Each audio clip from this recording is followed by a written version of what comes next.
Dark Skies is about as bare bones as they come. For example, I don't know many games that let you start New Game Plus before you've even played the game. When it comes to low-budget horror games, they usually fall into one of two camps: low-key creepy and amazing, or dogshit. Darker Skies lets you know which camp it falls into straight away by simply letting you walk. The game only has 2 movement speeds, either like an old man with arthritis in both legs, or Sonic the fucking Hedgehog. Furthering my confusion is the checkpoint system. It's totally bullshit. I played for 10 to 15 minutes, and when I died, I was sent back to the beginning of the game. This was basically still the tutorial. That's the last time I tried to be silly and have fun in a video game. Darker Skies is filled with random little inconsistencies like that. The kind that, at this point, are commonplace in most video games. Don't get me wrong, it does manage to be competent in some places, like when I decided to test if the game would give me a way out after I wasted all my ammo next to this padlock. And it did. It kept giving me 1 extra bullet each time. That shows that the devs considered the player's feelings and their potential loss of enjoyment if they made a stupid mistake. But if they cared enough to implement a solution to that, why didn't they consider more reasonable checkpointing and a movement speed that's faster than a snail on crutches? Alright, for the time being, I'm going to cool down on criticizing random design choices. Let's move on to the gameplay by starting with the hub world. Between each mission, you'll spawn in this sewer, which has become home to our protagonist. Honestly, I don't know his name or anything about him. And I'm fairly certain whoever wrote this game's story doesn't know either. He does sound like this though. Bollocks. Strip clean.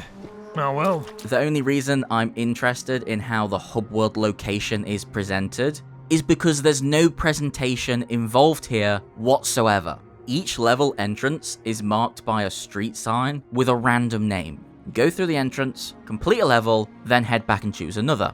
Hypothetically, all well and good. The interesting part, and by interesting, I mean stupid, is that the levels have an order. If you try and start the wrong level, you're told that you apparently aren't ready for it yet. So why fucking bother having a hub world and giving me the illusion of a bloody option? Bafflingly, the only way to find the next level is to run around the sewer, trying random doors until you get the right one. There's no explanation as to why you're not ready either, and once I finally did these levels, nothing about them seemed any different to the ones I'd already finished. Why did you waste your time making a hub area? Okay, let me put it this way. Someone sat down and designed this sewer area. They put in all the level entry points and decided not to bother telling the player which one led to the next mission. But somehow, they found the time to make this room that has nothing in it. Why add all the detail to a pointless room? I appreciate the game's passion for crafting detailed environments. They go a long way to helping the overall tone and atmosphere. But someone spent time on this pointless food cupboard instead of fixing and tweaking so many other serious issues. Why did that happen? Alright, enough about the hub world. Because Darker Skies is a survival horror that surprisingly takes more inspiration from The Last of Us than it does any project closer to War of the Worlds. For example, ammo is a rarity. That's cool. I'm fond of stealth games anyway, and I'm sure the ammo is spread out fairly and given in the right amounts at the right moments. You can probably see where I'm going with this. More often than not, if you've been given ammo, it's because you're about to use it. Case in point, this disgrace.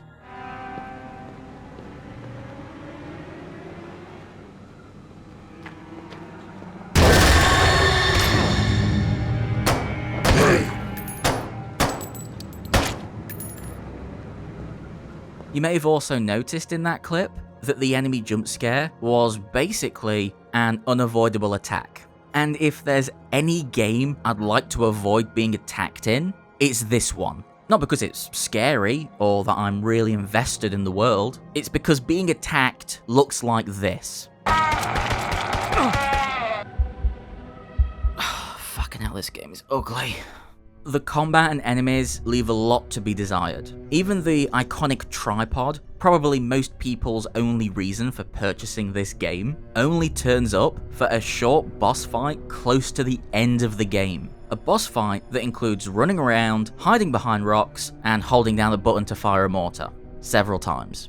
This is an iconic villain and design, and all they get is a repetitive runaround. It feels pathetic. I will admit, I love the design of this weird crab/octopus guy. That is some spooky Lovecraftian shit right there.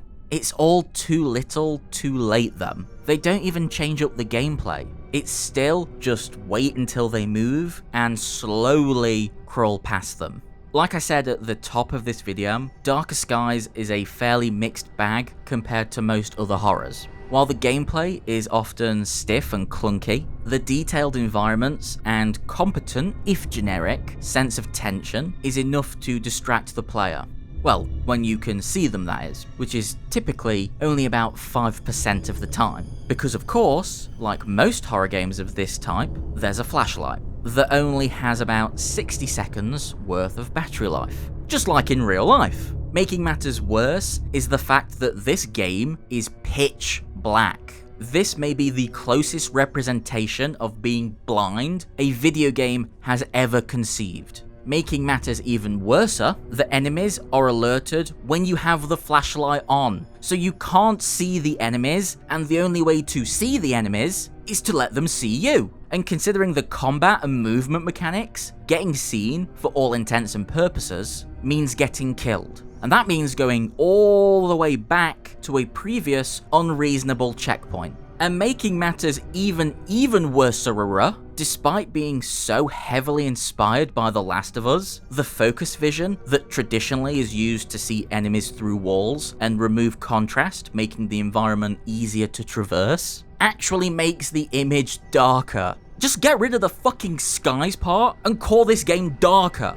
The only way to maneuver through a level is to blindly stumble through it, praying you don't get killed. And that's not a fearful kind of praying in the intended horror way. Rather, it's a genuine terror that I'll get caught and have to see these downright fucking ugly death effects again. And before you ask, no, there aren't any options to change the brightness in the settings. It's fortunate the publisher of Darker Skies was smart enough to keep the price tag pretty low, because it's a hard game to recommend. The audience for this type of project is already pretty niche, without throwing in a load of janky gameplay and poor technical choices, which is a real shame, because with a few relatively simple gameplay and design tweaks, Darker Skies could be a half-decent stealth horror game. The idea of a War of the Worlds themed game isn't a terrible one. As a matter of fact, it's a really good one. Taking the concepts and themes and planting them in a more open-ended co-op experience, in a similar vein to something like Generation Zero or the expanded areas in The Evil Within 2, could create something genuinely wonderful. As it stands though, a cliched, uninspired single-player horror is not what this IP deserves. I've not played their first War of the Worlds game, Grey Skies, and if it's anything like this, I'm gonna stay the hell away from it. Thanks for watching the video, guys. Have you played Darker Skies or even Grey Skies? What do you think of them? Feel free to let us know any and all that down in the comments. If you enjoyed the video and wanted to share your support, please do consider liking the video or even subscribing. And if you want to help support the channel even further, our Patreon is in the description. We appreciate any and all types of support we get. Thanks again for watching, and cheers.